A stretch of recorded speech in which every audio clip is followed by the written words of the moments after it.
babala sa mga nahihilig sa pakikipagkilala sa mga social networking site.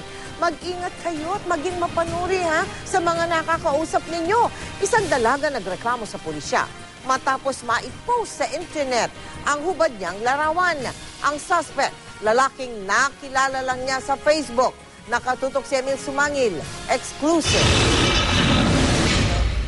Sa loob ng ilang buwang pakikipag-chat online, nagkaroon ng karelasyong higit sa magkaibigan ng turingan ang 19 anyos na biktimang isang registered midwife.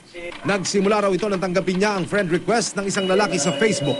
Aminado ang biktima, kahit sa chat at sa web camera lamang nila nasisilayan ng isa't isa, agad daw nahulog ang loob niya sa lalaki.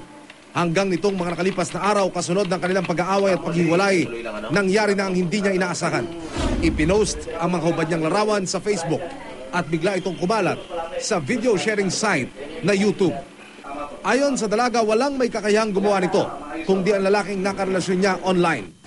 Siyempre, kung kabastasan naman ang pag-uusapan, sobrang nakaka-insulto para sa isang babaeng dalagang tulad ko. Labis na kahihiyan daw ang inaabot ng pamilya nila ngayon. Yung parents ko sobrang nasaktan dun sa ginawa mo. Kaya sumigi na lang din po ako dun sa pagsasampa ng kaso. Total, nasira din naman po niya yung pangalan ko. Naghain na ng reklamo ang biktima sa pulisya. Nais din daw niyang paalalahanan lalo ang mga kapwa niya kabataan na mag-ingat dahil ang teknolohiyang kinawilihan niya sa isang iglap ay naging mitya ng pambabastos sa kanyang pagkatao.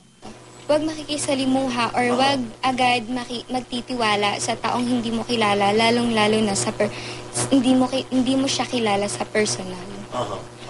In person, yun po. Na huwag din agad magpapabola, huwag agad magtitiwala sa mga pinagsasasabi niya na hindi naman napapatunayan. Emil Sumangil, nakatutok, 24 oras.